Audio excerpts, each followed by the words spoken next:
الحمد لله وكفى وسلام على عباده الذين اصطفى أما بعد. قال الله تعالى في القرآن المجيد: وَاعْبُدْ رَبَّكَ حَتَّى يَأْتِيَكَ الْيَقِينُ. وقال الله تعالى في مقام آخر: يا أيها الذين آمنوا اتقوا الله حق تقاته ولا تموتن إلا وأنتم مسلمون. صدق الله العظيم. سبحان ربك رب العزة عما يصفون وسلام على المرسلين والحمد لله رب العالمين. اللهم صل على سيدنا محمد وعلى آل سيدنا محمد وبارك وسلم.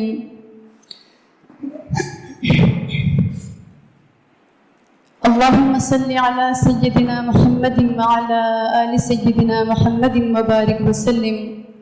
اللهم صل على سيدنا محمد وعلى آل سيدنا محمد وبارك وسلم.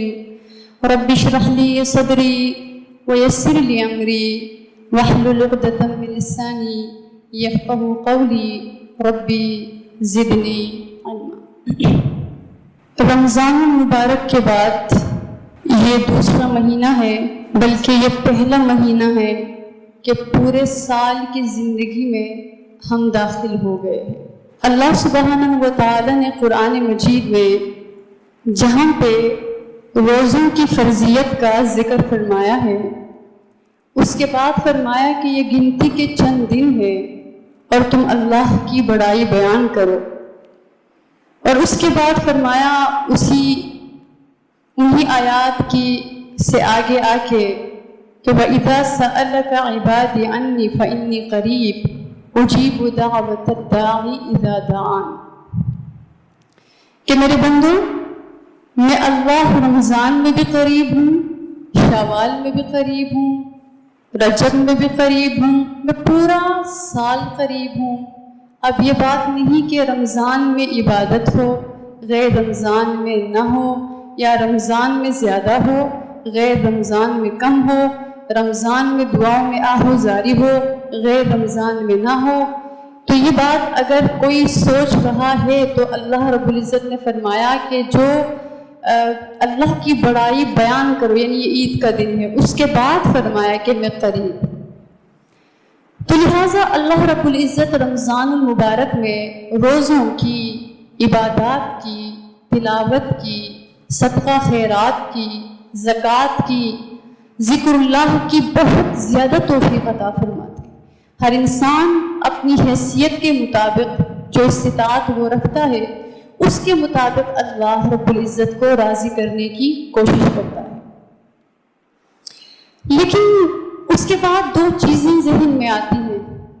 یا تو یہ ہوتا ہے کہ ایک مان ہمارے اندر کہ میں نے تو بڑا کچھ تیر مارا، یا بندہ اتنا مایوس ہو جاتا ہے کہ کچھ بھی نہیں ہے میری عبادات، میں نے تو کچھ بھی نہیں کیا، ایسے ہی مہینہ گزر گیا، کچھ کمائی ہی نہیں ہوئی، بس یہ کہ خود کوشش کی لیکن وہ کوشش ایسی نہیں تھی.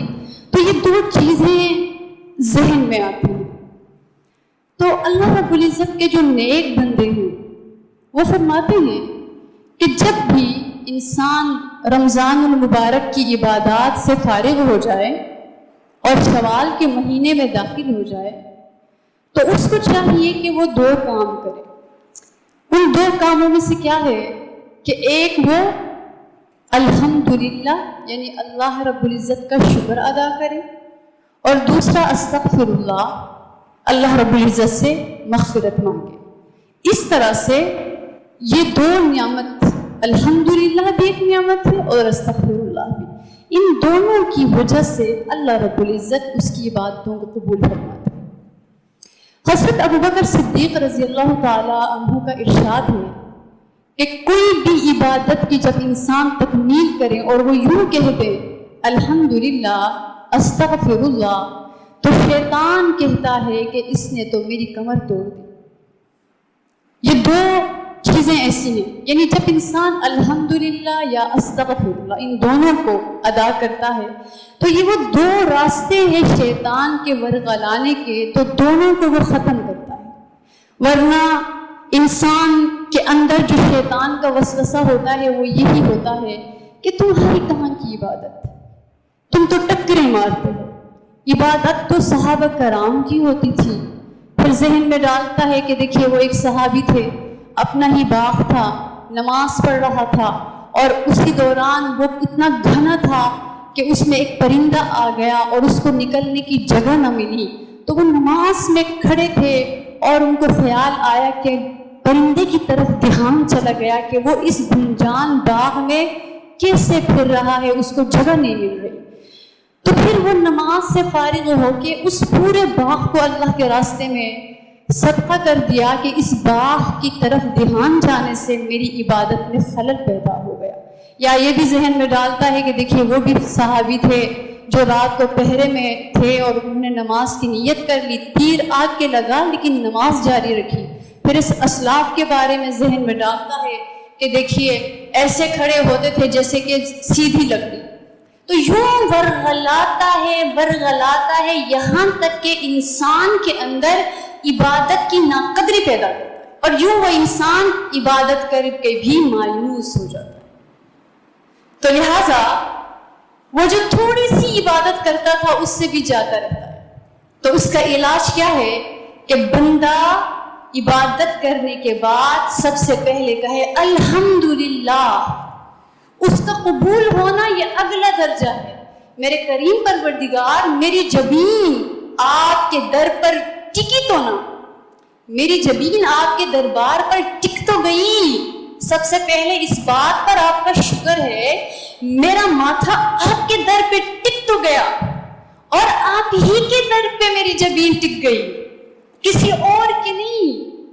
تو سب سے پہلے یہی شکر میرے مولا کہ آپ نے مجھے سجدے کی توفیق دی اور اپنے در پہ دی۔ تو اس بات پہ جب انسان شکر ادا کرتا ہے تو یہاں شیطان کا دروازہ بند ہو جاتا ہے۔ ایک بڑے نیک بندے کے پاس آدمی آیا اور اس نے کہا کہ میرے کیا سجدے ہیں، گنہگار سجدے، نیت کرتا ہوں فحش خیالات آتے ہیں، برے برے خیالات آتے ہیں، اور یوں میرے گندے سجدے ہیں، کیا اللہ کے قابل ہے میرے سجدے؟ تو ان اللہ والوں نے فرمایا کہ ٹھیک ہے، تم نے کہا کہ میرے سجدے گندے ہیں، تو یہ تو اللہ کو اب کرنے کے قابل تو نہیں رہے، لہٰذا تم اللہ کو اب کیسے سجدہ کر سکتے ہو؟ لہٰذا تمہارے سجدے بھی گندے، میں بھی گندا، تم یہ گندے سجدے مجھے کرو۔ اس نے کہا حضرت آپ کیا بات کرتے ہیں، میں آپ کو کیسے سجدہ کر سکتا ہوں؟ تو ان اللہ والوں نے فرمایا کہ دیکھو سجدہ کتنا ہی ناقص کیوں نہ ہو، یہ بات پکی کہ وہ اللہ کے سوا کسی کے در پہ نہیں جھک سکتا۔ تو لہٰذا ایک سجدہ جو وہ ایک سجدہ جسے تو گراں سمجھتا ہے، ہزار سجدوں سے دیتا ہے آدمی کو نجات۔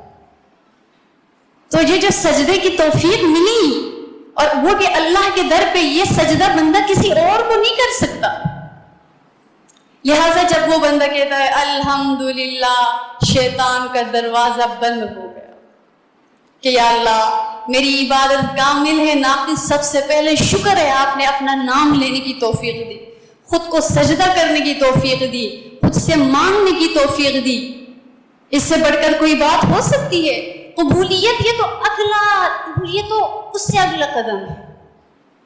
پھر اس کے بعد یہ ذہن میں آتا ہے کہ اس میں بے شمار کوتاہیاں ہیں، بالکل یہ حق ہے کہ ہم اس طرح سے عبادت ہی نہیں کر سکتے، اس طرح سے سجدے ہی نہیں کر سکتے، اس طرح سے تلاوت ہی نہیں کر سکتے، اس طرح سے صدقہ ہی نہیں کر سکتے جو اللہ کو چاہیے، جو اللہ پاک کا حق ہے ہم پہ، وہ حق ہم سے ادا ہی نہیں ہو سکتا۔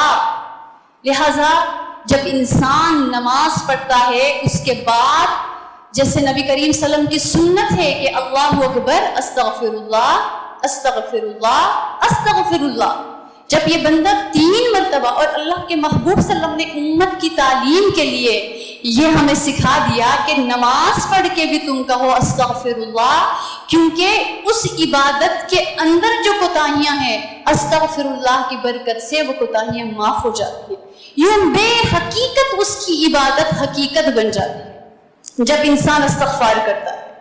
تو لہٰذا اس استغفار کرنے سے نامہ اعمال میں وہ مقبول ہو کر اس کی عبادات کا اللہ شمار کرتے ہیں۔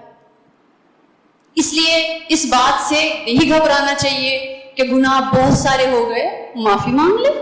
عبادت کر کے بھی تو استغفار کے دو فائدے، ایک تو یہ کہ اس سے گناہ معاف ہو جاتے ہیں، اور دوسرا اس کا فائدہ یہ ہوتا ہے کہ عبادت کی کوتاہیوں کی تلافی ہو جاتی ہے، کہ جو عبادت کے دوران ہم سے حق تلفیاں ہوتی ہیں، ہم سے غلط باتیں ہم سوچتے ہیں، ان غلط باتوں کی تلافی ہو جاتی ہے۔ تو شیطان ایک تو انسان کو مایوس کرتا ہے، اس کا علاج ہے الحمدللہ، یا عبادت کے اندر کہتا ہے کہ اتنی غلطیاں ہیں تو اس کے لیے استغفر اللہ۔ پھر شیطان کو انسان کہتا ہے میں نے الحمدللہ بھی کہا، میں نے استغفر اللہ بھی، اب آؤ مجھے بہکاؤ۔ پھر کیا ڈالتا ہے؟ عجب ڈالتا ہے کہ کیا تیر مارا، کیا عبادت کی۔ تو اس کا بھی علاج الحمدللہ ہے کہ میرے رب اگر مجھے توفیق نہ دیتے، میرے رب مجھے ایمان نہ دیتے، میرے رب مجھے رسول نہ دیتے، میرا رب مجھے کلمہ نہ دیتے، میں کیسے اس در پہ جھکتا؟ کہ میرے مولا آپ کا شکر ہے، آپ کا کرم ہے، آپ نے مجھے توفیق دی۔ تو عجب آنے پر بھی اللہ کا شکر ادا کرے، مایوسی ہونے پہ بھی اللہ کا شکر ادا کرے، کوتاہیاں ہو جائے استغفر اللہ کرے۔ تو یہ ایک چیز ہے، پہلی بات ہے کہ رمضان المبارک سے نکل کر ہم یہ کریں۔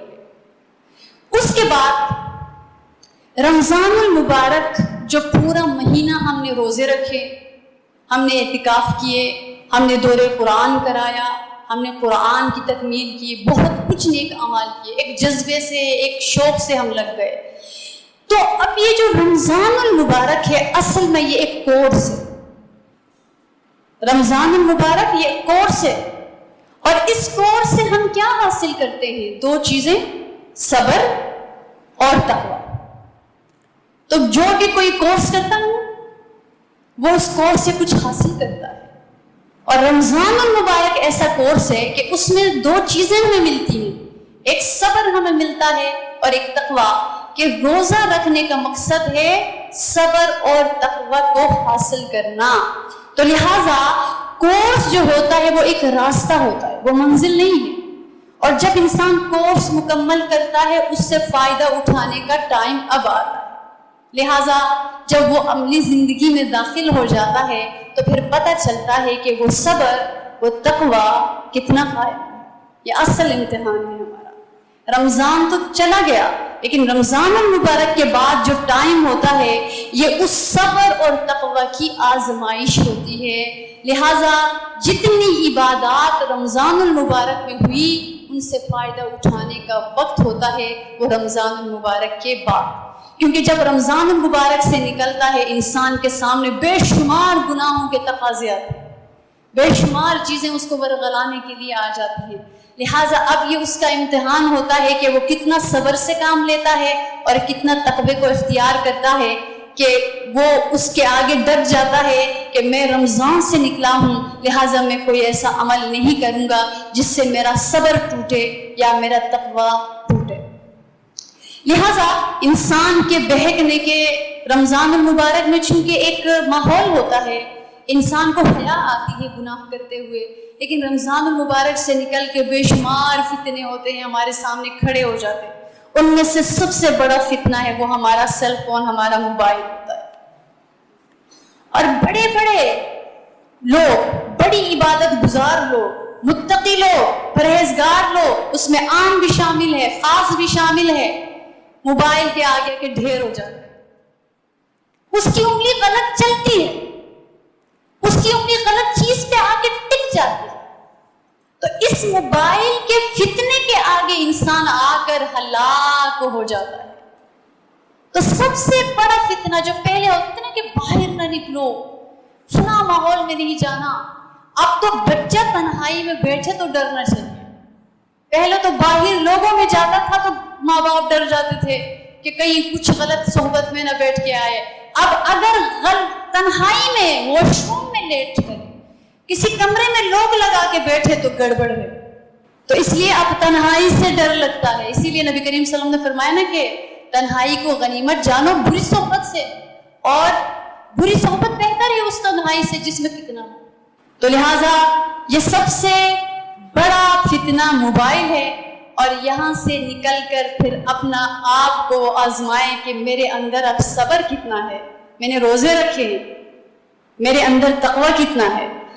لیکن افسوس کی بات یہ ہے کہ کچھ لوگوں کو چھوڑ کر ہم میں سے بہت سارے جو رمضان سے ایک دن پہلے ہوتے ہیں وہ عید کے دن ہوتے ہیں، رمضان سے پہلے جہاں ہم کھڑے ہوتے ہیں عید کے دن وہیں پہ ہوتے ہیں، پورے روزے رکھ کے، مشقت اٹھا کے، صبر کر کے، لیکن جب ہم عید کے دن داخل ہوتے ہیں ہمیں پتہ چلتا ہے کہ بیچ میں بس رمضان ایک پیریڈ آ گیا تھا، جو رمضان سے ایک دن پہلے تھے آج بھی ہم وہیں پہ، ہم سر سے لے کے پاؤں تک اپنا جائزہ لیں، ظاہر سے لے کے باطن تک اپنا جائزہ لیں، رمضان سے پہلے کیسے تھے، رمضان کے بعد کیسے ہو گئے، رمضان سے پہلے میرا کردار کیسا تھا، رمضان کے بعد کیسا ہے، رمضان سے پہلے میری گفتگو کیسی تھی، رمضان کے بعد کیسی ہے، رمضان سے پہلے میرا لباس کیسا تھا، رمضان کے بعد میرا لباس کیسا ہے، رمضان سے پہلے میری آنکھیں کہاں بھٹکتی تھی، رمضان کے بعد میری آنکھیں اب بھی ادھر ہیں، رمضان سے پہلے میں نے ڈرامہ دیکھا، عید کے دن پھر وہاں سے شروع کیا، رمضان سے پہلے میں موویز دیکھتی تھی، عید کے بعد اس سے شروع کیا، میں سینما ہاؤس جاتی تھی، رمضان کے بعد پھر جانا شروع کیا، میں گھر میں غلط پارٹیز رکھتی تھی، پھر عید کے بعد وہی شروع کیا۔ تو اس کا مطلب ہے ہم نے رمضان المبارک سے کچھ بھی فائدہ نہیں اٹھایا، کچھ بھی نہیں اٹھایا۔ اللہ تعالیٰ کا خزانہ کم نہیں پڑ رہا تھا جو ہمیں بھوکا رکھا تھا رمضان المبارک، یہ ہمارا کورس تھا۔ کوئی کسی کا بچہ جاتا ہے، کوئی ڈاکٹر بنتا ہے، کوئی فوج میں جاتا ہے، کوئی انجینئر بنتا ہے، وہ ایک پروسیس ہوتا ہے، اس سے گزر کے آتا ہے، اس کی ٹریننگ ہوتی ہے، اور ٹریننگ کمپلیٹ کر کے کہتا ہے میرا کورس ہو گیا، اب میں اس سے فائدہ اٹھاؤں گا۔ ہو ہی نہیں سکتا کہ بندہ ایک کام کرے اور اس سے اس کو فائدہ نہ ہو۔ کوکنگ کا کورس کرنے ایک لڑکی جاتی ہے اور وہ لذیذ کھانے بنانے آتے ہیں اس کو، کوئی اسٹیچنگ سیکھنے جاتی ہے اس کو اسٹیچنگ آ جاتی ہے۔ یہ نہیں ہوتا کہ کورس کر کے اس کو تجربہ نہ ہو، لیکن رمضان المبارک میں سب کچھ کرتے ہیں اور ماشاءاللہ عام لوگ بھی خاص بن جاتے ہیں اور سب دوڑتے ہیں اللہ کی طرف، لیکن جیسے ہی 30 روزے 29 روزے پورے ہو جاتے ہیں ہم دوبارہ سے ادھر آ کے گر جاتے ہیں۔ تو لہٰذا ایک مثال ہے، ایک آدمی ہے وہ ڈاکٹر کے پاس جاتا ہے کہ میری فلاں بیماری ہے، آپ مجھے کچھ میڈیسن دے دیں، تو وہ بیماری دیکھتا ہے، دیکھ کر جو ہے بتاتا ہے کہ یہ میڈیسن ہے اور ان میڈیسن کے ساتھ جو ہے پرہیز بھی ہے۔ اب وہ بندہ پورا مہینہ گزار کر دوبارہ ڈاکٹر کے پاس جاتا ہے، لیکن بیماری وہی کی وہی ہوتی۔ تو ڈاکٹر کو کہتا ہے کہ جی مجھے تو کوئی بھی افاقہ نہیں ہوا، مجھے نیکسٹ کے لیے بھی کچھ دے دے۔ تو ڈاکٹر پوچھتا ہے کہ میڈیسن صحیح لے لی؟ اچھا جی لے لی۔ تو دو چیزوں میں سے ایک چیز غلط ہو سکتی ہے کہ دوسرا ڈاکٹر پوچھتا ہے کہ پرہیز کتنا کیا، پرہیز کتنا کیا؟ تو وہ کہتے ہیں پرہیز نہیں کر سکتا، میڈیسن دے دیں، آپ لاکھوں میں دے دیں، آپ کروڑوں میں کہہ دیں، میری جان میرے لیے بہت اہم ہے، میں اسی جان کے لیے تو سب کچھ کرتا ہوں، لہٰذا مجھے دوا ایسی دے دے، باہر سے منگوائے، کچھ نہیں ہوتا، لیکن پرہیز میں نہیں کر سکتا۔ تو ڈاکٹر کہے گا کہ پھر تو چھٹی ہی کر لو، کیونکہ میری میڈیسن اگر لینی ہے تو ساتھ میں پرہیز بھی چاہیے، اگر پرہیز نہیں تو پھر پرہیز نہیں ہوتا، علاج بھی نہیں ہوتا۔ تو رمضان المبارک بھی ہمارے لیے دوا بن کر آیا تھا، اور یہ دوا کس کی طرف سے؟ اللہ رب العزت کی طرف سے۔ تو دو باتیں ہو سکتی ہیں کہ رمضان سے نکل کر اگر میری زندگی میں تبدیلی نہیں آ رہی، اس کا مطلب دو چیزوں میں سے ایک غلط ہے، یا تو دوا غلط ہے یا تو پرہیز نہیں ہے۔ تو جو اللہ کی بتائی ہوئی دوا وہ کیسے غلط ہو سکتی ہے؟ اللہ نے خود فرمایا لعلکم تتقون، لعلکم تتقون، تاکہ تم پرہیزگار بن جاؤ، رمضان کے روزے رکھ کے، اور پکی بات ہے کہ تم میں پرہیزگاری آئے گی، یہ میرے رب کا فرمان ہے۔ اور دوسری بات کہ پرہیز نہیں ہے، پرہیز نہیں کر سکتے، پرہیز نہیں کر سکتے، پرہیز نہیں کر سکتے، نہ آنکھوں کو بچا سکتے ہیں، نہ کانوں کو بچا سکتے ہیں، نہ زبان کو روک سکتے ہیں، نہ حرام سے بچ سکتے ہیں، نہ ہی بری طرف جانے سے رک سکتے ہیں، نہ ہی گندی چیزوں کو دیکھنے سے رک سکتے ہیں، نہ ہی غیبت سے، نہ ہی چغلی سے، کچھ کوئی بھی کام نہیں چھوڑا۔ کینہ بھی وہی ہے، حسد بھی وہی ہے، بغض بھی وہی ہے، مزاج سارا کا سارا ادھر ہی پڑا ہے۔ تو پھر رمضان کا پرہیز نہیں تھا، رمضان کی دوا بالکل صحیح تھی۔ لہٰذا اس صورت میں ایک روزے دار نے کچھ خاص نہیں پایا، ورنہ یہ جو ڈاکہ ڈالتے ہیں، چوری کرتے ہیں، قتل کرتے ہیں، لوگوں کا مال لوٹتے ہیں، دوسروں کے گلشن کو ویران کر کے اپنا پیٹ بھرتے ہیں، یہ بھی مسلمان ہوتے ہیں۔ ان میں سے بھی اکثر مسلمان ہوتے ہیں، اکثر ان میں سے ایسے ہوتے ہیں جو نماز بھی پڑھتے ہیں، جو روزہ بھی رکھتے ہیں، جو صدقہ بھی دیتے ہیں، جو مسجد میں جا کے سجدے پہ سر بھی رکھتے ہیں کبھی کبھی۔ پچھلی عید کے موقع پہ رمضان کے بعد ایک لڑکے نے اپنی ماں اور اپنے باپ کو ذبح کر دیا چھری سے۔ پہلے اس کو پکڑا گیا، ابھی اس کو بھی پھانسی ہوئی، اس کو پکڑا گیا، اس کو پوچھا کہ تم نے کیوں کیا؟ کہتے ہیں کہ وہ بولتے رہتے تھے۔ اور پھر کیسے مارا؟ اس نے کہا کہ پہلے دونوں کے سو رہے تھے، دونوں کے ہاتھ پیر باندھ دیے بیڈ کے ساتھ اچھی طرح سے، اور پھر ان کے نیند میں ہی چھری چلا۔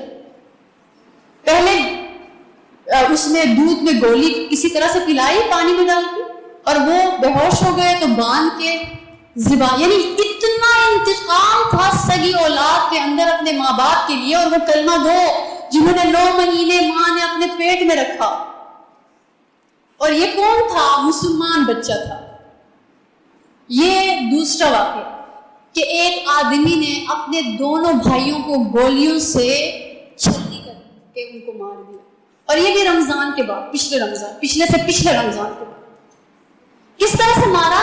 ان میں سے ایک حافظ قرآن تھا، رمضان المبارک میں اس لڑکی کے پیچھے وہ کھڑے ہو کے قرآن سنتا رہا، نماز پڑھتا رہا۔ عید کے بعد صرف لالچ کیا تھی، ہوس کیا کہ جو جائیداد تینوں بھائیوں کے حصے میں زمینیں آنی وہ اس ایک کو ملی۔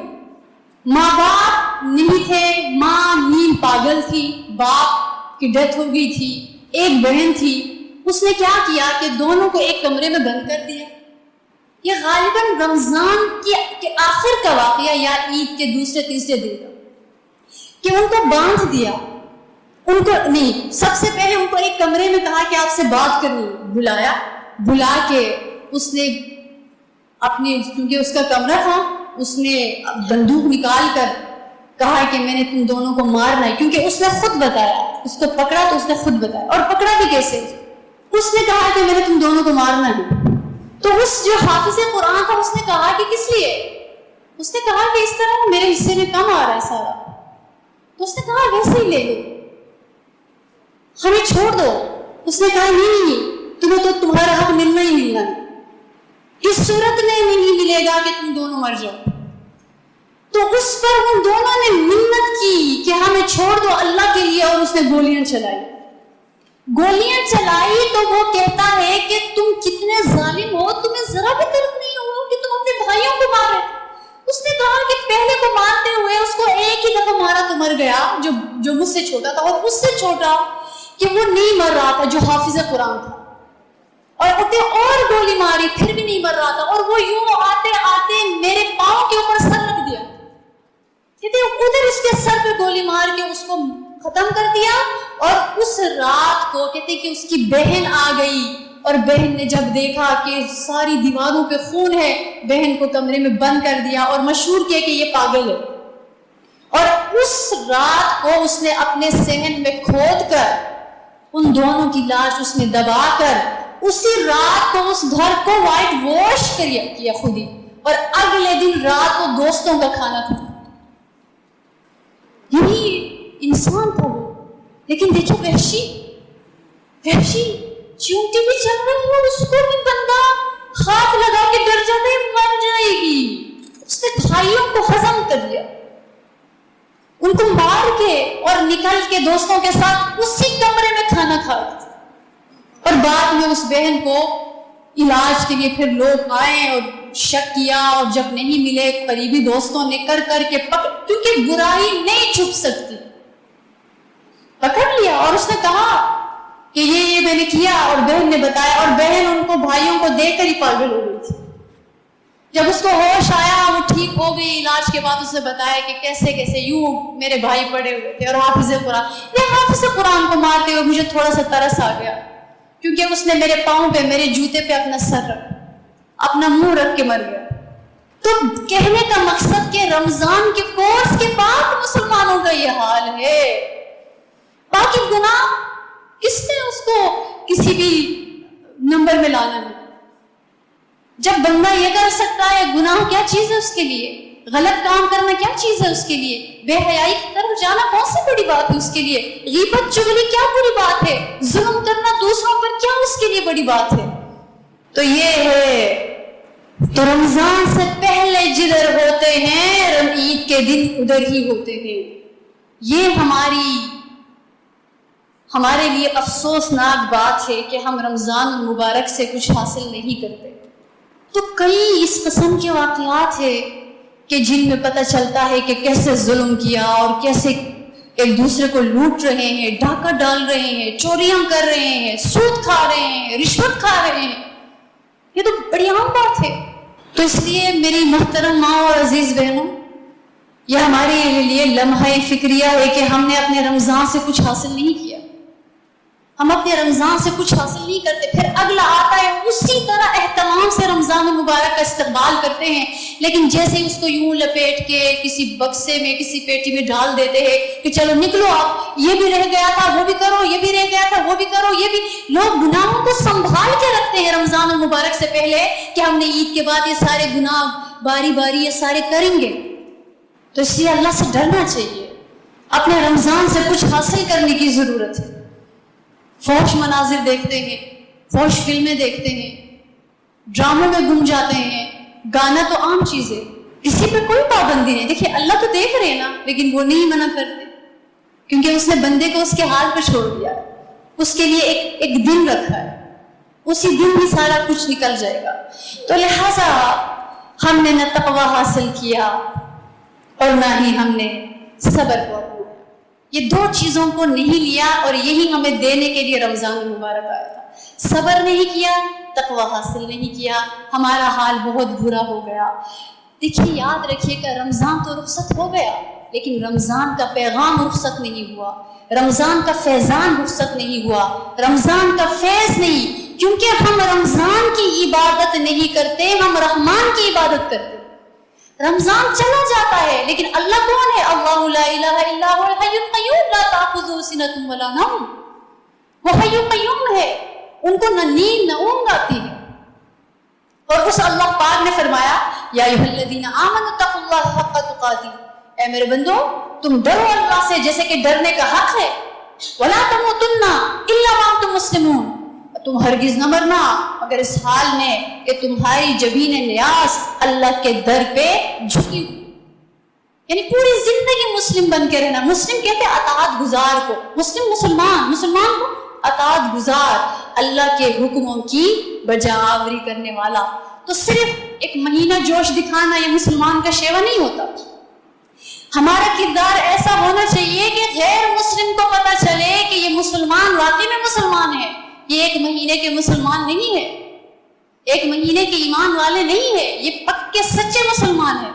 اسی لیے کسی نے کہا مسجدیں مرثیہ خواہیں کہ نمازی نہ رہے, یعنی وہ صاحب اوصاف حجازی نہ رہے. تو بعد میں حالات بدل گئے, رمضان میں حالات کچھ اور ہوتے ہیں کہ گویا کہ اللہ اسی ایک رمضان المبارک میں اس کے بعد اپنی زندگی قرآن کو یوں کر کے رکھ دیتے ہیں. پورا سال وہ شکوہ کرتا ہے اور دوسرے قرآن سے پوچھ رہا ہوتا ہے کہ تمہیں کتنی مرتبہ کھولا گیا, مجھے تو کسی نے بھی نہیں کھولا, میرے اوپر تو کسی نے ڈسٹ کیا ہٹانا ہے, مجھے تو کسی نے کھولا بھی نہیں. بس رمضان میں نکلتا, اس کے بعد اس کو رکھ دے. قرآن صرف رمضان کے لیے نہیں اترا, ہدی للناس, یہ انسانوں کے لیے ہدایت ہے, یہ انسانوں کے لیے دائمی پیغام ہے, یہ انسانوں کے سنورنے کا ذریعہ ہے. اور پل پل لمحہ لمحہ اس سے ہدایت لے کر چلنا ہے. ایک رمضان میں دورے قرآن کر کے تکمیل کر کے بیٹھ جانا نہیں. اللہ فرماتے اس کی تکمیل کرو, اس کو سمجھو, اس میں ہے کیا, اس میں ہمیں کیا پیغام مل رہا ہے, ہم نے کن باتوں کو اپنانا ہے. نہیں اپناتے تو گزر جاتا ہے, اللہ کچھ نہیں ہم سے مانگتے. تو شیطان کو یعنی ہم نے رمضان المبارک میں پورے مہینہ روزہ رکھ کے صبر کر کے تقوی کو اپنا کے یہ ثابت کیا کہ ہم شیطان کو بھی شکست دے سکتے ہیں, نفس کو بھی دے سکتے, کیونکہ ہم اتنی قوت حاصل کرتے ہیں. جب رمضان المبارک نے کر کے دکھایا تو اب بھی کر سکتے. ہم کرنا نہیں چاہتے, ہم ایسے ڈھیلے پڑ جاتے کیونکہ وہ جذبہ نہیں ہوتا, وہ شوق نہیں ہوتا. حالانکہ ہم اللہ کی دربار سے رمضان المبارک کے ذریعے سے ایسی قوت حاصل کر چکے ہوتے ہیں کہ اس قوت کو اپنائے ہم شیطان کو بھی شکست دے سکتے ہیں, ہم نفس کو بھی شکست دے سکتے ہیں. تو اللہ رب العزت ایسا ہے کہ اگر بات میں بھی کوئی گناہ کا تقاضا آئے نا تو اللہ نے اپنے کلام میں فرمایا انی اخاف اللہ رب العالمین, کہ بندہ کہے میں اللہ سے ڈرتا ہوں جو رب العالمین ہے, میں ڈرتا ہوں اللہ سے, میں ڈرتی ہوں اللہ سے, وہ رب العالمین ہے.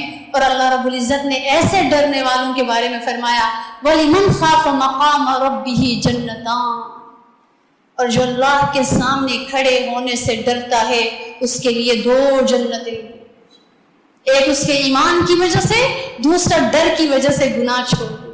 2 جنتیں جو اللہ کے ڈر سے گناہوں کو چھوڑ دیتا ہے. اور اللہ پاک نے اپنے رسول سے واضح آیا وَعْبُدْ رَبَّكَ حَتَّى يَأْتِيَكَ الْيَقِينُ, کہ میرے محبوب اس وقت تک اللہ کی عبادت کرو جب تک کہ موت نہ آ جائے. موت کے آنے تک اللہ کی عبادت ہے, یہ نہیں ہے کہ چھوڑ کے بیٹھ جانا. عبادت ہے موت تک, صرف رمضان میں, صرف ایک مہینے میں نہیں ہے.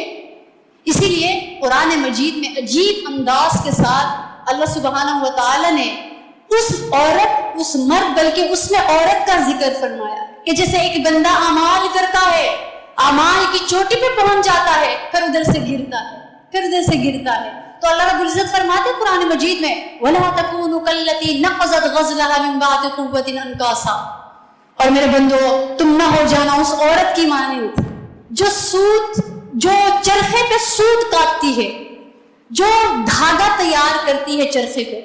جب وہ دھاگا تیار ہو جاتا ہے کینچی اٹھا کے اس دھاگے کو خود ہی کاٹ دیتے. کتنی پیاری مثال کہ میرے بندوں, میری بندیوں, خاص طور پر میری بندیوں اس عورت کی طرح نہ بن جانا جو چرخے پر جو سوت, جو دھاگا تیار کرتی ہے, تیار کرنے کے بعد اس کو کینچی سے اٹھا کے کاٹ دیتی ہے.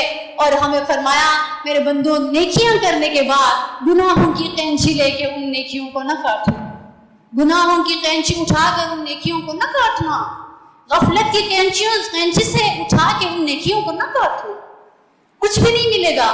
تو وہ کون سی بے وقوف عورت ہوگی نا کہ اتنی مشکلوں سے, وہ پرانے زمانے میں بناتے تھے, دھاگا اتنی تیار ہو جاتی چلا کے, اور اس کو اگر وہ کاٹ دے تو کبھی ایسا ہو سکتا ہے. وہ بڑے اہتمام اور دھیان کے ساتھ وہ چرخا چلاتی تھی پرانی عورتیں. تو اللہ تعالیٰ نے ان کا حوالہ دیا ہے.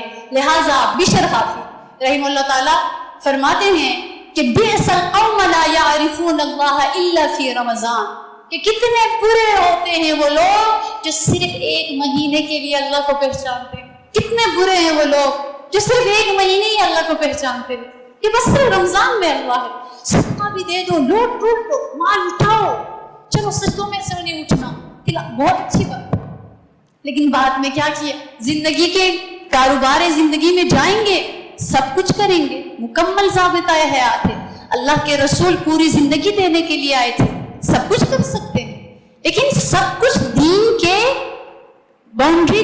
باؤنڈری بنی ہے, اس کے اندر رہ کے کر سکتے ہیں. لیکن ہم نکل سکتے ہیں, جب نکل جاتے ہیں تو وہ گناہ کی ٹینشی آتی ہے اور نیکیوں کو کاٹ دیتے ہیں, پھر پیوند لگاتے ہیں, پھر گرا لگاتے ہیں, پھر آگے چلتے ہیں, پھر رمضان میں پھر چڑھتے ہیں اس چوٹی پہ پہنچ جاتے ہیں, اور اللہ ہماری عبادتوں پر فرشتوں کے آگے فرشتے رش کرتے ہیں, اللہ فخر کرتے ہیں. پھر اس کے بعد عید کا دن آتا ہے, وہ بندہ ٹھا کر کے گر کے نیچے. اسی لیے کہتے ہیں کہ یہ ولی کیسے ولی بنتا ہے, تو کہتے ہیں کہ ولی ایسے ولی بنتا ہے کہ نیکی کے اوپر نیکی کرتا ہے, یہاں تک کہ نور علی نور بن جاتا ہے. ہم نیکی کرتے ہیں پھر گناہ کرتے ہیں, پھر توبہ کرتے ہیں پھر نیکی کرتے ہیں.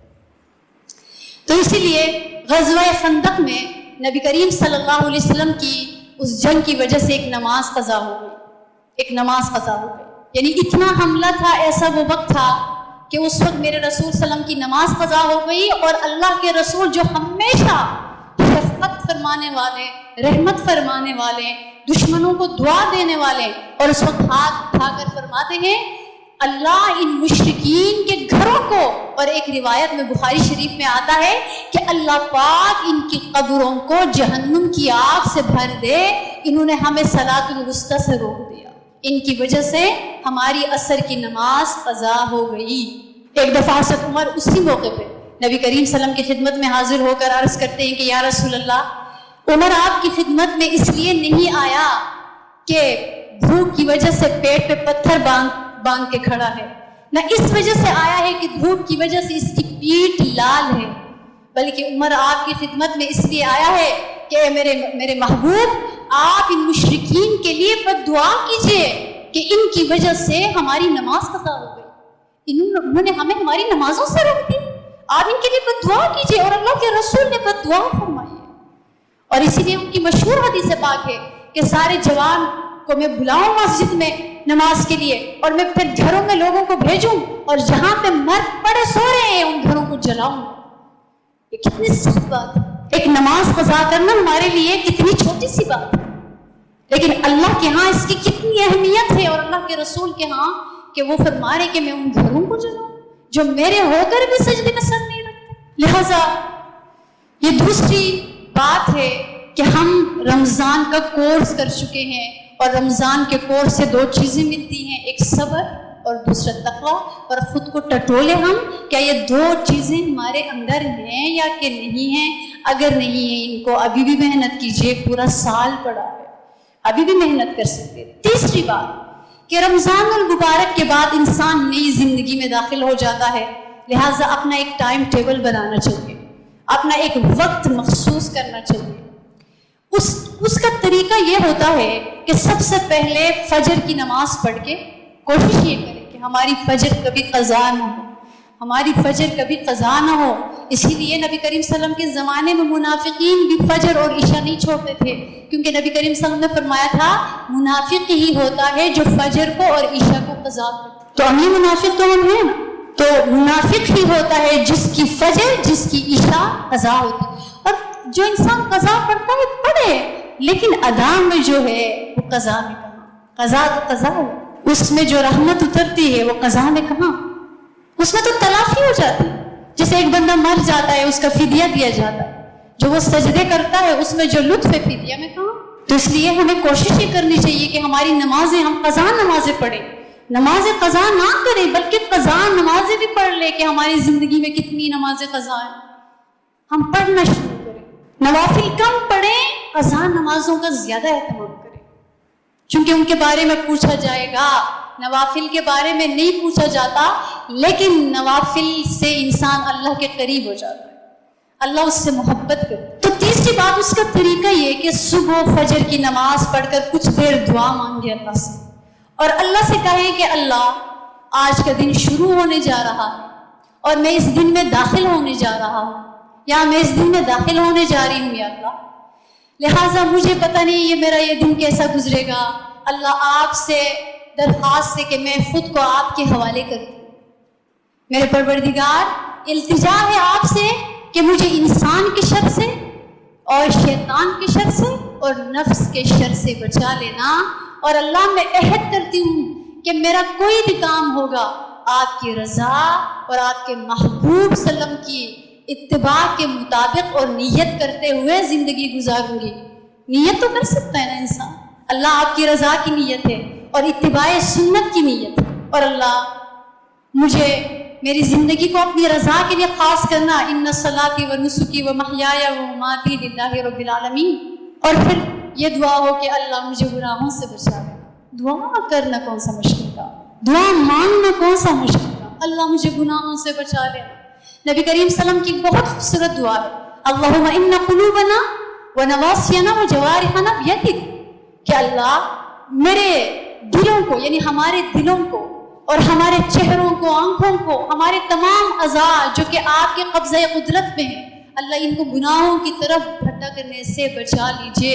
اردو میں اپنی زبان میں مانگو، اللہ مجھے گناہوں کی طرف بھٹکنے سے بچا لیجئے، اللہ بچا لیجئے۔ اور پھر ایک بہترین عمل کہ حزب اعظم یا مناجات مقبول، یہ بہترین نبی کریم صلی اللہ علیہ وسلم کی اتھینٹک دعائیں ان دو جو بکس ہیں ان کے اندر بہترین مجرب، کیونکہ جو نبی کریم صلی اللہ علیہ وسلم نے اپنی مبارک زبان سے دعائیں مانگی ہیں وہ ہماری دعائیں سے کیسے ہو سکتی ہیں؟ تو ان دعاؤں میں اثر ہے، قبولیت کا بہت زیادہ چانس ہے، بلکہ یقین ہے۔ لہٰذا اس میں تو ہفتہ، جمعہ، فلاں فلاں دن ہے، ڈیوائڈ کیا ہوا ہے دنوں میں، ڈیز میں، تو ضروری نہیں ہے کہ ہم ایسا پڑھ لیں۔ ہم صرف روز، ہم مصروف ہیں، بے شمار کام ہے، روز 5 منٹ، روز 5 منٹ، 5 منٹ میں ایک دعا پڑھی جائے، 2 یا 3 روز ہم اس میں سے پڑھنا شروع کریں، ناغہ نہ کریں، یقین جانیے گا 1 مہینے کے اندر اس کی برکتیں آپ کی زندگی میں آنا شروع ہو جائیں۔ اسی دل سے آپ کو پتہ چلے گا کہ آپ کے کیا کیا مسئلے حل ہو گئے اور آپ حیران رہ جائیں گی، کیونکہ جو اللہ کے رسول نے دعائیں مانگی ہم نہیں مانگ سکتے، ان میں ایک نور ہے۔ تو لہٰذا حزب اعظم یا مناجات مقبول چھوٹی سی بک ہے دعاؤں کی، تو وہ 5 منٹ روز اپنے پرس میں رکھ لیجیے گا، کہیں گاڑی میں جاتے ہیں 5 منٹ، صرف 5 منٹ اس لیے کہ اس کو پڑھا جائے۔ اگر آپ گھنٹہ، 20 منٹ، 15 منٹ ہفتے میں یہ پڑھنا ہے تو پھر آپ باؤنڈ ہو جائیں گے۔ کسی بھی ٹائم 5 منٹ نکال کے اس کو پڑھ لیجئے، مناجات مقبول یا حزب اعظم۔ یہ دوسرا ہمارا کام، تیسرا کام ہے۔ اور چوتھا ہم نے کیا کرنا ہے، رات کو ہم پورے دن کے اعمال کا جائزہ لے کر پھر اللہ سے جب پتہ چلے کہ گناہ ہو گیا تھا، پھر اللہ سے آہوزاری کیجیے کہ یا اللہ مغفرت فرمانا، اللہ پکڑ نہ فرمانا، پردہ پوشی فرمانا، رسوا نہ فرمانا، کیونکہ اللہ بڑے شفیق ہے، بڑے ہی مہربان ہیں۔ قرآن پاک میں ایک جگہ عجیب بات وہ فرماتے ہیں، والذین اذا فعلوا فاحشۃ، کہ جو لوگ فحش کام کرتے ہیں، او ظلموا انفسہم، یا اپنی جانوں پر ظلم کرتے ہیں، ذکر اللہ، پھر شرمندہ ہو کر اللہ کو یاد کرتے ہیں، فاستغفروا لذنوبہم، اور اپنے گناہوں پر اللہ سے معافی مانگتے ہیں، اور بیچ میں شفقت کرتے ہوئے فرماتے ہیں وَمَن يَغْفِرُ الذُّنُوبَ إِلَّا اللَّهُ، گناہوں کو اللہ کے سوا کون معاف کر سکتا ہے، وَلَمْ يُصِرُّوا عَلَىٰ مَا فَعَلُوا وَهُمْ يَعْلَمُونَ، جب تک کہ وہ اصرار نہیں کرتا، جب تک کہ گناہوں پر، اصرار سے مراد ایک گناہ کو بار کرنا، اعلانیہ بھی کرنا، بار بار کرنا، وہ مصر نہیں ہوتا جو ایک گناہ کے بعد توبہ کرتا ہے، پھر اس کے بعد گناہ ہو گیا پھر توبہ کرتا ہے، لیکن گناہ پر گناہ کرتا ہے یہ بندہ مصر ہوتا ہے، جان بوجھ کر اللہ کو ناراض کرنے والا، اور اس کی پکڑ ہے۔ اسی لیے کسی نے کہا کہ غم حیات کا سایہ طویل نہ کرنا، کسی غریب کو دل کا غریب نہ کرنا، میں امتحان کے قابل نہیں میرے مولا، مجھے گناہ کا موقع نصیب نہ کرنا، کہ میں گناہ کے قابل، میں امتحان کے قابل۔ اللہ ہمیں اقرار کرتے ہیں ہم بڑے ہی کمزور ہیں، ہم امتحان آزمائش کے قابل نہیں ہیں، اللہ گناہ کا موقع ہی نہ دینا، ایسے رکھنا۔ تو لہٰذا یہ چوتھا عمل ہے۔ اور پانچواں اور آخری عمل، ہم کیا کریں، نیک صحبت اختیار کریں اور مشقت اٹھائیں، دین کے لیے قربانی دیں، نیک صحبت میں بیٹھے، نیک لوگوں میں بیٹھے، نیک جگہ، نیک دوست بنائیں، نیک لوگوں سے رابطہ بڑھائیں۔ اس سے کیا ہوگا، ہماری زندگی خود بدل جائے گی، ہماری زندگی خود۔ حدیث مبارکہ میں آتا ہے کہ قیامت کے دن اللہ کے سائے کے سوا کوئی سایہ نہیں ہوگا، اللہ کے سائے کے سوا، یہ بڑی مشہور حدیث ہے کہ قیامت کے دن اللہ کے سائے کے سوا کوئی سایہ نہیں ہوگا، اور اس وقت 7 قسم کے لوگوں کو اللہ رب العزت اپنی رحمت کے سائے میں جگہ دیں گے۔ یعنی یہ 7 قسم کے لوگ ہیں، ان کو اللہ رب العزت اپنی رحمت کے سائے میں جگہ دیں گے۔ اور نبی کریم صلی اللہ علیہ وسلم نے فرمایا کہ سبعۃ یظلھم اللہ فی ظلہ یوم لا ظل الا ظلہ، اور پھر اس کے بعد فرمایا کہ سب سے پہلے وہ بندہ ہے الامام العادل، جو کہ انصاف کرنے والا حکمران یا کوئی امام یا کوئی جس کے پاس کوئی بڑا منصب ہو، کوئی بڑا ہو، کوئی آنر ہو، اور وہ انصاف کرتا ہو، یہ قیامت کے روز اللہ کے اس سائے میں، رحمت کے سائے میں بیٹھے گا. یہ ایک نہیں ہوگا، کئی ہوں گے. دوسرا فرمایا وَشَابٌ نَشَأَ فِي عِبَادَةِ اللَّهِ، وہ جوان جو اللہ کی عبادت میں پرورش پائے. کتنی جیسے ہوتا ہے کہ یہ بچہ ماں کی گود میں پرورش پائے، اور وہ جوان کا لفظ استعمال، جوان وَشَابٌ نَشَأَ فِي عِبَادَةِ اللَّهِ، وہ جوان جو اللہ کی عبادت میں پرورش پائے، تو یہ جوان بھی قیامت کے دن اللہ کی رحمت کے سائے میں اس کو جگہ ملے گی. اور تیسرا فرمایا وَرَجُلَانِ تَحَابَّا فِي اللَّهِ اجْتَمَعَا عَلَيْهِ وَتَفَرَّقَا عَلَيْهِ، وہ دو آدمی یا وہ دو عورتیں اس لیے اللہ ایک دوسرے سے ملتے ہیں، ان کے درمیان کوئی رشتہ داری نہیں ہے، کوئی اس میں رحم کا رشتہ نہیں ہے، کوئی خون کا نسب کا رشتہ نہیں ہے، وہ صرف اللہ کی محبت کے لیے ایک دوسرے سے ملتے ہیں اور اسی پر جدا ہوتے ہیں. تو فرمایا ایسے تمام لوگوں کو، ایسی تمام لڑکیوں کو، عورتوں کو قیامت کے روز اللہ پاک اپنی رحمت کے سائے میں رکھیں گے. اگلا فرمایا وَرَجُلٌ قَلْبُهُ مُعَلَّقٌ فِي الْمَسَاجِدِ، کہ وہ آدمی یا وہ عورت جس کا دل مسجد میں اٹک جاتا ہے. اللہ اکبر، کتنی پیاری بات ہے. یعنی اس کا کیا مطلب؟ اس کا دل دین میں اٹکا ہوا ہے، قرآن میں اٹکا ہوا ہے، نماز میں اٹکا ہوا ہے، جامعہ میں اٹکا ہوا ہے، مرد مسجد میں اٹکا ہوا ہے. اس لیے باوضو رہتی ہے کہ اس کے بعد اگلی نماز ہے، اس کے بعد اگلی نماز ہے، ابھی قرآن اٹھانا ہے، ابھی قرآن کو سمجھنا ہے، ابھی پڑھنے جانا ہے، ابھی پڑھانے جانا ہے.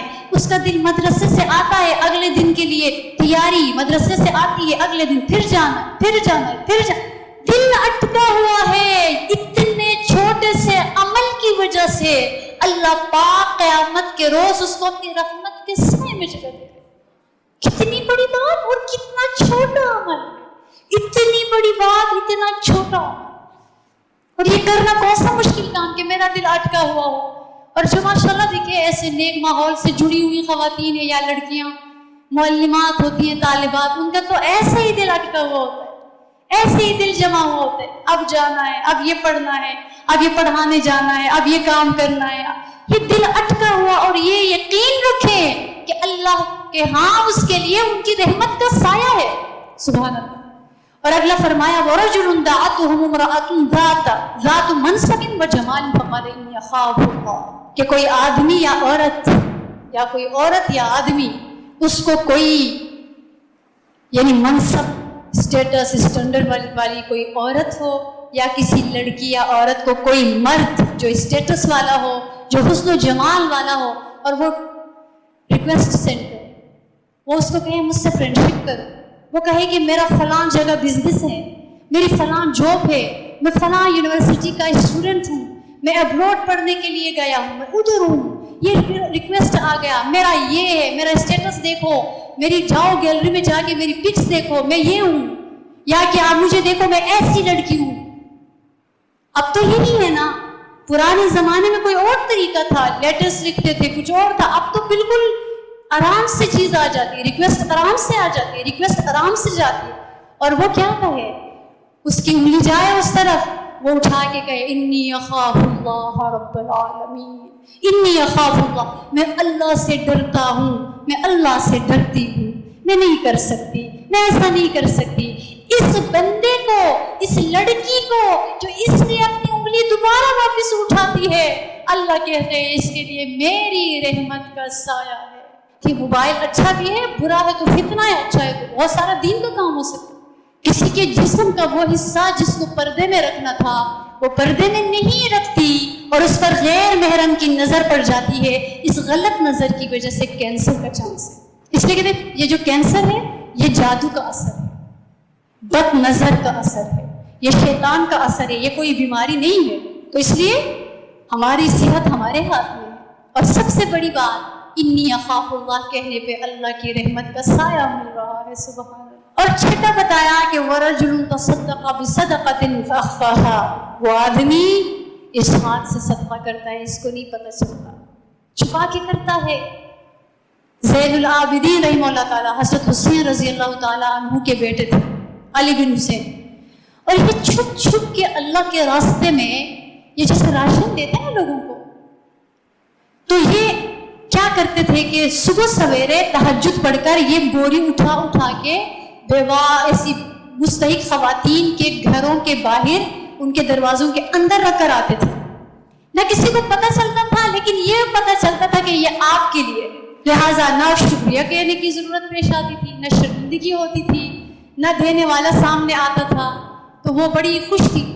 تو جب ان کی ڈیتھ ہو گئی، ان کی وفات ہو گئی، تو پھر لوگ نکلی خواتین باہر کے، آج تو وہ راشن نہیں آیا، آج تو راشن دینے والا کدھر رہ گیا، آج تو ہم بھوکے رہ گئے، ہمیں تو عادت ہی ہو گئی تھی، ہم تو ایسے کسی کے ہاں مانگنے کا وہ چھوڑ دیا تھا، وہ کدھر چلا گیا.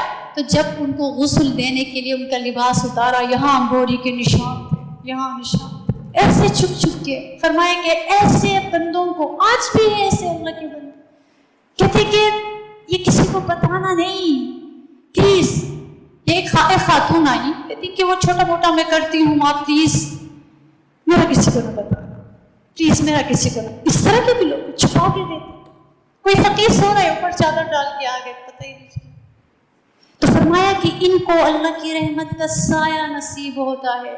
اور فرمایا ساتواں وَرَجُلٌ ذَكَرَ اللَّهَ خَالِيًا فَفَاضَتْ عَيْنَاهُ، وہ بندہ جو تنہائی میں بیٹھتا ہے، اللہ کو یاد کرتے کرتے آنکھیں بہہ پڑتی ہے اور وہ فنا ہو جاتا ہے. تنہائی میں رو رو کے اس کا کلیجہ منہ کو آتا ہے، اس کا دل تڑپ جاتا ہے، اس کے رونگٹے کھڑے ہو جاتے ہیں، اس کے روئے سے آنسو بہہ جاتا ہے.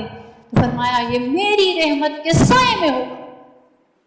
تنہائی میں اللہ کے لیے رونے والا اتنا مقام پاتا ہے اور کتنا مزہ آتا ہے اللہ کے لیے رونے کی، اور وہ بھی تنہائی میں کہ تو میرا ہے، تو میرا ہے. تو یہ ساتواں کہ اس کو اللہ اپنی رحمت کا، اپنے گناہوں کو یاد کرتا ہے اور اللہ کی محبت کو سوچتا ہے. تو اس لیے کسی نے اللہ کی محبت میں بھر کے کہا تمنا دل سے رخصت ہو گئی، اب تو آ جا، اب تو خلوت ہو گئی. تو اس لیے کوئی جذبات میں آ کہتا ہے آ جا میرے دل میں سما جا، آ جا میرے دل میں سما جا. روتی ہے وہ خاتون، وہ مرد روتے ہیں. تو فرمایا یہ میرے عرش کے سائے میں ان کو جگہ دوں گا. ایک حدیث پاک میں نبی کریم صلی اللہ علیہ وسلم نے فرمایا کہ قیامت کے دن انسان اپنی جگہ سے ہل ہی نہ پائے گا جب تک کہ 5 سوالوں کا جواب نہ دے.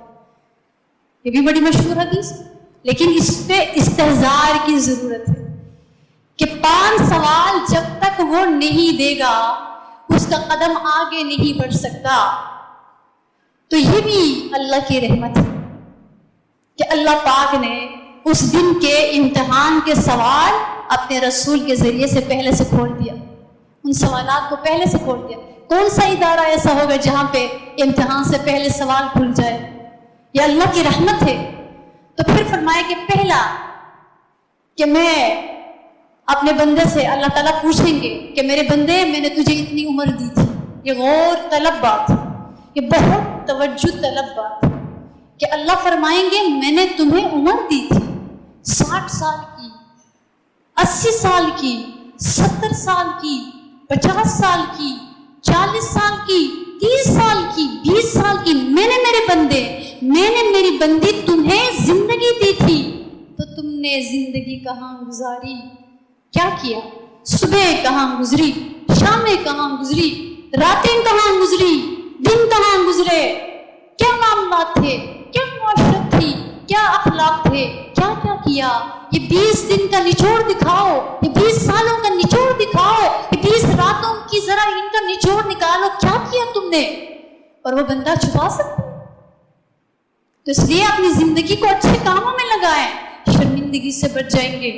اور ایک تو یہ سوال، اور دوسرا سوال وَأَنْ شَبَابِهِ، اس میں بھی شباب کا ذکر ہے، شاب النشا، اور اس میں بھی وَأَنْ شَبَابِهِ کہ اگر دیکھا جائے بچپن بھی زندگی میں شامل ہے، جوانی بھی زندگی میں شامل ہے، بڑھاپا بھی ہے.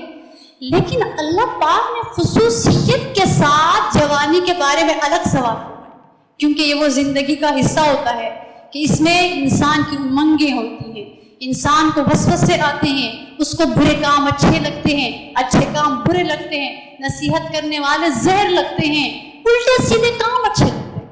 جوانی اس وقت سمجھائے کوئی وہ باتیں سمجھ نہیں آتی، اور بعد میں وہ باتیں سمجھ آتی ہیں۔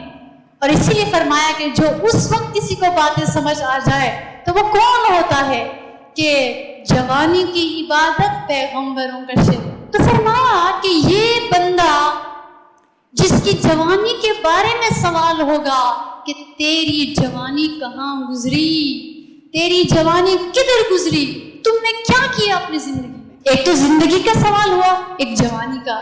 اس لیے جوانوں کو بھی ڈرنا چاہیے، کیونکہ ان کے لیے الگ کٹھیرا ہے، ان کے لیے الگ سوال ہے۔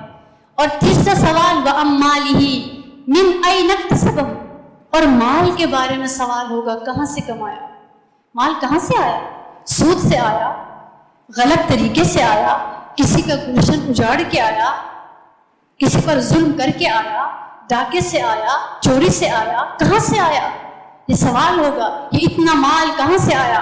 اور اس کے بعد پھر فرمایا کہ یہ 5واں سوال ہوگا، چوتھا سوال ہوگا کہ وفی ما انفقہ، حالانکہ مال کے بارے میں ایک سوال بھی ٹھیک ہے، کہاں سے آیا، کہاں پہ خرچ کیا، نہیں، اس کو الگ سوال بنایا میرے رسول نے، کیونکہ کمانا الگ چیز ہے، لگانا ایک دوسرا عمل ہے۔ کمانا الگ چیز ہے، لگانا الگ عمل ہے۔ تو کمانے کے بارے میں بھی سوال ہوا کہ غلط تو نہیں ہے، اور پھر دوسرا سوال ہوا لگایا کہاں پہ۔ بے شک وہ کمایا حلال، لیکن لگایا حرام، لگایا حرام۔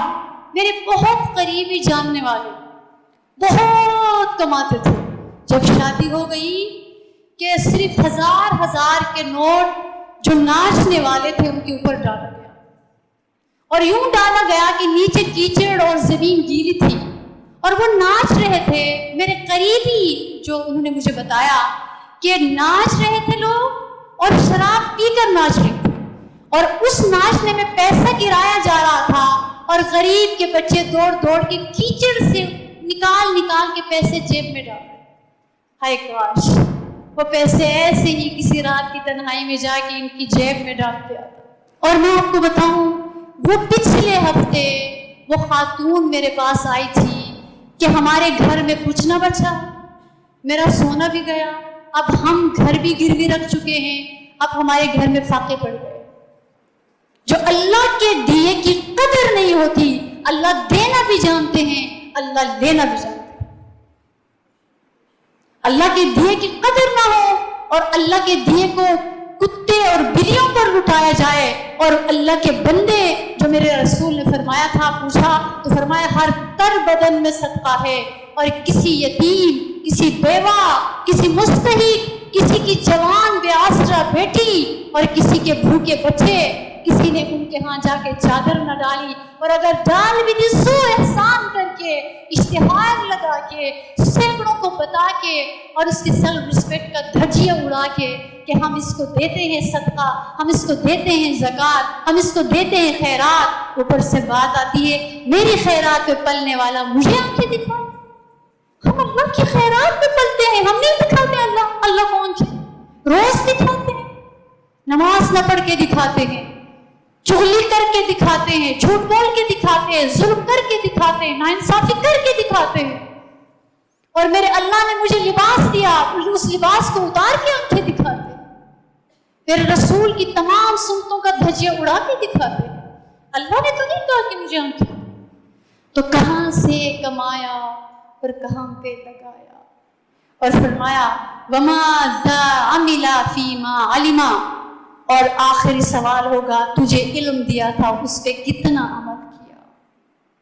میرے بندو، رمضان سے آئے ہو، قرآن سنا کے، قرآن سن کے، تہجد کے سجدوں میں رو کے، بھوکا پیاسا رہ کے، دوسروں کو میں نے جو نوازا تھا اس سے دے کے، بتاؤ تو تم نے قرآن پڑھا رمضان میں، تم نے قرآن سنا رمضان میں، تم نے اپنے علم پہ کتنا عمل کیا، کہاں پہ کیا؟ یہ پہلے پارے میں یہ حکم سارا چھٹ گیا ہے، دوسرے پارے کا حکم سارا نکل گیا، تیسرے پارے کا حکم سارا ختم، کہاں پہ کون سا عمل؟ سورہ نور بھی نکل گئی، سورہ احزاب بھی نکل گئی, سورہ حجرات بھی گئی, سب کو چھوڑ کے نکل گئے. کون سا قرآن سنا؟ تو اللہ پوچھیں گے کہ قرآن پہ کتنا عمل کیا, حدیث پہ کتنا عمل کیا, عبادات پہ کتنا عمل کیا. چلیے نہیں تھے, عالم نہیں تھا, عالمہ نہیں تھی, چلیے انجینئر تھا, اس علم پہ کتنا عمل ہوا. ڈاکٹر تھے, اس پہ کتنا عمل ہوا. بزنس مین تھا, اس پہ کتنا عمل ہوا. باپ تھا, کتنا عمل ہوا. بیٹی تھی, کتنا عمل کیا.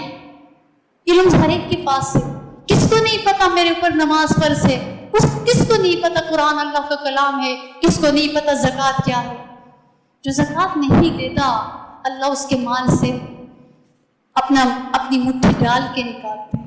جو صدقہ نہیں کرتا بیماریوں پہ, چوری پہ چلا جاتا ہے.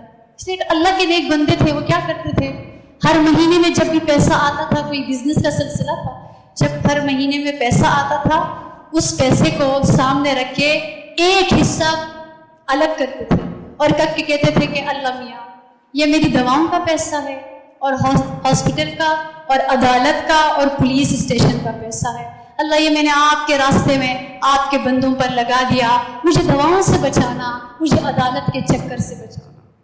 اور وہ فرماتے تھے کہ پوری زندگی میری یہ عمر آ گئی کہ کبھی نہ مجھے دوا کھانی پڑی, نہ مجھے کبھی عدالت جانا, ورنہ وہ پیسہ پولیس کے ہاتھوں چڑھ جاتا ہے, کہیں وہ پیسہ جاتا ہے عجیب و غریب دواؤں پہ, اس کے بعد بھی صحت نہیں ملتی, اس کے بعد بھی. تو اس کے اللہ کے راستے میں لگائیں کہ اللہ میرے بس میں نہیں ہے, میں نہیں جا سکتا, اللہ مجھے ایسے ہی ٹھیک کرتے. پتہ نہیں کن کے ہاتھوں چڑھ جاتے ہیں اور کس کے بجائے کیا آپریشن کر کے دیتے. تو فرمایا کہ علم کے بارے میں سوال ہوگا, اپنے علم پر کتنا عمل کیا. تو بتایا کہ نیک صحبت اور قربانی, نیک صحبت اور قربانی, اور قربانی اور نیک صحبت, یہ دونوں. انسان نیک صحبتوں میں بیٹھے مشقت اٹھانے کا جذبہ آتا ہے, قربانی دینے کا, مجاہدہ کرنے کا جذبہ آتا ہے. نیک صحبت. حضرت خریم رضی اللہ تعالیٰ عنہ ایک صحابی تھے, ان کے بال بڑے بڑے تھے اور وہ اپنے شلوار کے پونچے ٹخنوں سے نیچے رکھتے تھے.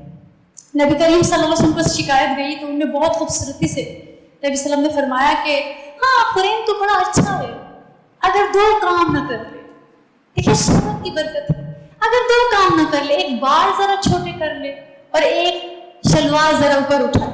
جب ان کو بات پتہ چلی پوری زندگی اس پہ عمل کرا. اور حضرت ابن عمر رضی اللہ تعالیٰ عنہ تو ایک خواب دیکھا, وہ خواب اس طرح سے تھا کہ پریشان ہو گئے, نبی کریم صلی اللہ علیہ وسلم سے کہنے کی ہمت ہی نہیں تھی.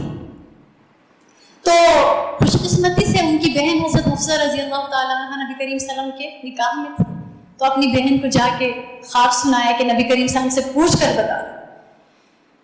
تو انہوں نے نبی کریم صلی اللہ علیہ وسلم سے پوچھا تو کیا جواب تھا اللہ کے محبوب کا, کہ نبی کریم صلی اللہ علیہ وسلم نے فرمایا کہ ابن عمر عبداللہ تو بڑا اچھا بچہ ہے, بس صرف تہجد کی نماز نہیں پڑھتا. بچہ تو بڑا اچھا ہے, بڑا نیک ہے, جنتی ہے, لیکن تہجد کی نماز نہیں پڑھتا. اور جب آ کر بات بتائی تو اس کا اتنا اثر ہوا کہ ان کے بارے میں آتا ہے کہ پوری زندگی بہت کم سوتے تھے اور رات بھر عبادت کرتے تھے. یہ صحبت ہے.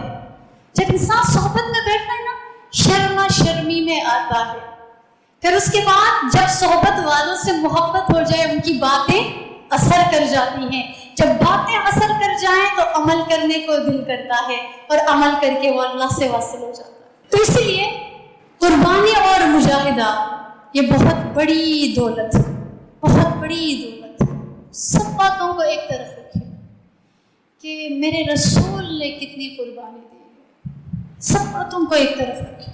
میرے رسول کی قربانی کہ حضرت عائشہ رضی اللہ تعالیٰ عنہ نے ایک دفعہ پوچھا نبی کریم صلی اللہ علیہ وسلم سے کہ یا رسول اللہ, احد کے علاوہ بھی آپ کی زندگی میں کوئی سخت وقت آیا, سب سے سخت وقت, سب سے تکلیف دہ وقت کون سا تھا یا رسول اللہ؟ کیونکہ حضرت عائشہ چھوٹی سی تھی جب طائف کا واقعہ پیش آیا. تو نبی کریم صلی اللہ علیہ وسلم نے فرمایا احد میں کیا ہوا تھا؟ میرے رسول صلی اللہ علیہ وسلم یہاں پہ خود کی کڑیاں یہاں پہ گھس گئی تھی اور یوں یہاں پہ زخم آیا تھا پورا. اور میرے رسول صلی اللہ علیہ وسلم کی وہ کڑیاں نکالنے والوں کے دانت بھی گر گئے، اور یہاں پہ زخم اور خون اتنا بہہ گیا کہ نبی کریم صلی اللہ علیہ وسلم بے ہوش ہو گئے، اور لوگوں نے یہ بات اڑائی کہ نبی کریم صلی اللہ علیہ وسلم شہید ہو گئے۔ اتنا سب لوگ، ہم یہ قربانیاں بھول گئے ہیں دین کے لیے۔ یہ پچھلے دنوں میں قرآن پاک پڑھ رہی تھی، جس میں مفہوم یہ ہے کہ جب کوئی اللہ کے راستے میں نکلتا ہے، منافقین کہتے ہیں مت نکلو گرمی ہے، مت نکلو گرمی ہے، تو اللہ فرماتے ہیں میرے بندو جہنم کی آگ تو اس گرمی سے زیادہ سخت ہے، جون کی گرمی، لاہور کی گرمی، مت نکلو بیٹا دھوپ لگ جائے گی۔ تو میرے رسول فرماتے ہیں کہ منافقین کہتے ہیں، میرے اللہ منافقین کہتے ہیں مت نکلو بہت گرمی ہے، فرمایا جہنم کی آگ تو گرمی سے بھی سخت ہے، اس کے کیا کریں گے، جہنم کی آگ تو اس سے سخت ہے۔ تو میرے رسول نکلتے تھے، طائف میں زخم کھائے، وہ رسول جن کے لیے اللہ پاک نے عرش کو سجایا تھا، گر بھی رہے، ان کا بدن مبارک پر مٹی بھی لگ رہی ہے، خون بھی زمین پر گر رہا ہے، دین کے لیے کتنی مشقت اٹھائی۔ آج اپنی اولادوں کو دیکھیں، کہاں جا رہی ہے اولاد کس طرف جا رہی ہے، اولاد کو کیا سکھایا جا رہا ہے؟ ہاتھ سے آپ جائیں کسی مال میں، آپ ہماری بہنوں کو دیکھیں، یہ مسلمان کی اولاد ہے لیکن ان کا قصور نہیں ہے، ان کو ان کے ماں باپ نے نہیں بتایا ہمارا لباس کون سا ہے، ان کو ان کے ماں باپ نے نہیں سمجھایا کہ محمد رسول اللہ کون سا لباس دینے کے لیے آئے تھے، انہوں نے نہیں بتایا، ان کا قصور نہیں ہے، اس لیے وہ آگے سے جاتے ہیں، پیچھے سے ہمیں شرم آتی۔ تو یہ بہت ہی بڑے نیک انسان ہے، وہ کہتے ہیں کہ مجھے میرے دوست نے بلایا کسی ہوٹل کے افتتاح کسی موقع پہ، کہ جیسے میں وہاں آ کے بیٹھ گیا تو وہاں پہ ایک لڑکیاں آنا شروع ہو گئی، اور وہ فرماتی کافی عرصے سے میں گیا نہیں، تو مجھے بڑا تعجب ہوا کہ لڑکیوں کا لباس نہیں تھا۔ تو وہ کہتے کہ اچھا یہ آتے ہیں یہاں پہ، کہتے ہیں جی وہ روز آتے ہیں، کہتے ہیں کہ اچھا اس طرح آتے ہیں، بالکل ہر جگہ اس طرح ہی آتی ہیں لڑکی۔ تو وہ کہتے ہیں کہ ان کا قصور نہیں ہے، ان کو سمجھایا کسی نے پیچھے رات کی تنہائی میں ہاتھ نہیں اٹھایا، کسی ماں کے ہاتھ ہی نہیں اٹھے، اللہ میرے بچوں کو نیک بنا، اللہ میری بیٹیوں کو فاطمہ کی حیا عطا فرما، کسی نے نہیں ہاتھ اٹھایا، کسی ماں نے رات کی تنہائیوں میں بلک کے یہ دعائی نہیں دی کہ اللہ میری بیٹیوں کو فاطمہ کی چادر پہنا دے، نہیں دی۔ نبی کریم صلی اللہ علیہ وسلم دعوت دینے کے لیے نکلے، کسی نے میرے رسول کے چہرے پہ مٹی ڈال دی، کسی نے تھوک دیا، کسی نے گریبان کھینچ لیا، حضرت فاطمہ کو پتہ چلا، دوڑ کر آئی، یا رسول اللہ، برتن دے کے چہرہ دھونے لگی۔ نبی کریم صلی اللہ علیہ وسلم اس حالت میں بھی دیکھا اور فرمانے لگے فاطمہ اپنا سینہ ڈھک لو، فاطمہ ادھر دوپٹہ کر لو، فاطمہ ادھر دوپٹہ کر لو۔ اس حالت میں چونکہ اس کی اہمیت، وہ عظیم پروردگار کہہ رہے ہیں کہ اپنا سینہ ڈھانپ لو، اپنا سر کور کر لو، عظیم پروردگار جس جو زمین کائنات اور پتہ نہیں کیا کیا بنایا، وہ ایک عورت کو سکھا رہے ہیں کہ اپنا سینہ ڈھانپ کے رکھنا، کھلا نہ رکھنا، اور اس اللہ کے حکموں کو پامال کر کے ہم کہیں کہ سکون نہیں ملتا، ہم کہیں اولاد برباد ہو رہی ہے، ہم کہیں گھر میں چین نہیں ہے، ہم کہیں مال کدھر چلا گیا، ہم کہیں کچھ بیماریاں ہیں۔ تو میرے رسول احد میں گر گئے، میرے رسول کو زخم آیا،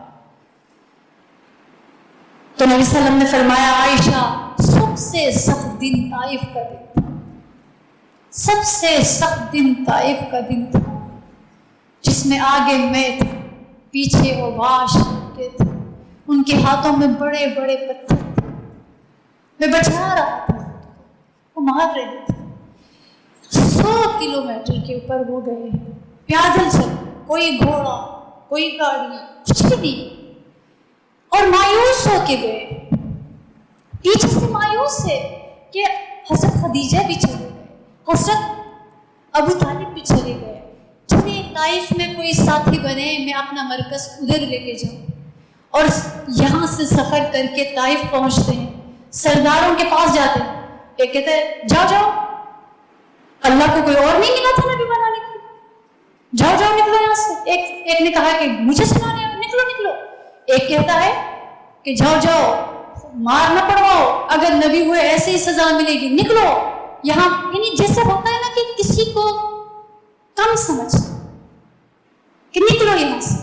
10 دن وہاں پہ رہے ہیں میرے رسول، کبھی ایک سردار کے پاس، کبھی دوسرے سردار کے پاس، کبھی تیسرے سردار کے پاس، لیکن ہر جگہ خالی ہاتھ نکالا. ان کو پتہ نہیں چل رہا تھا اصل میں ہاتھ بھرا جا رہا، اصل میں وہ قربانی.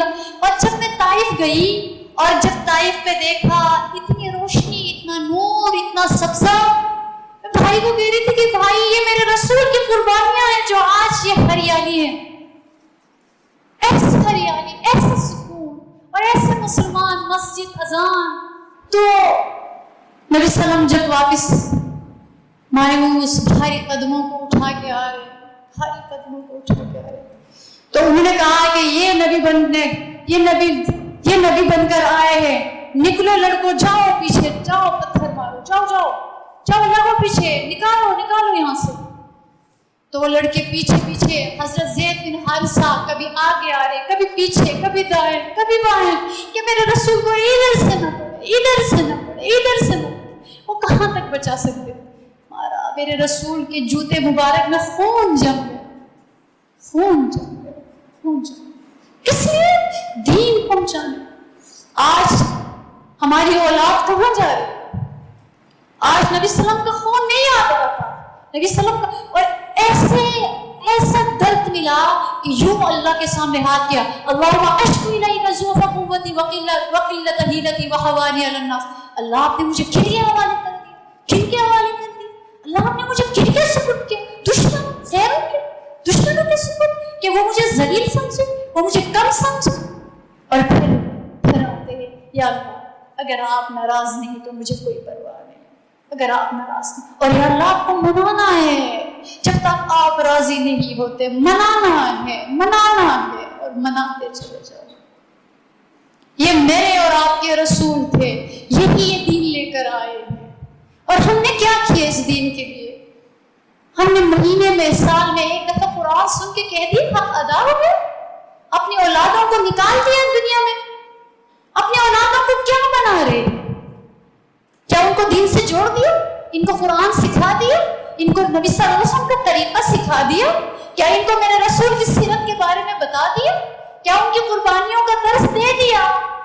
نام عائشہ، نام آسیہ، لیکن لباس کوئی اور ہے، گفتگو کوئی اور ہے، ادارہ کوئی اور ہے. آج کے ادارے کیا بنا رہے ہیں ہمارے بچوں کو، ہماری بہنوں اور بھائیوں کو؟ ہم مدرسہ چھوڑنے کو بہت ہی ذلت سمجھتے ہیں. ہم قرآن کی تعلیم دینے کو ذلت سمجھتے ہیں. یہ عالم ادھر سکھائیں گے،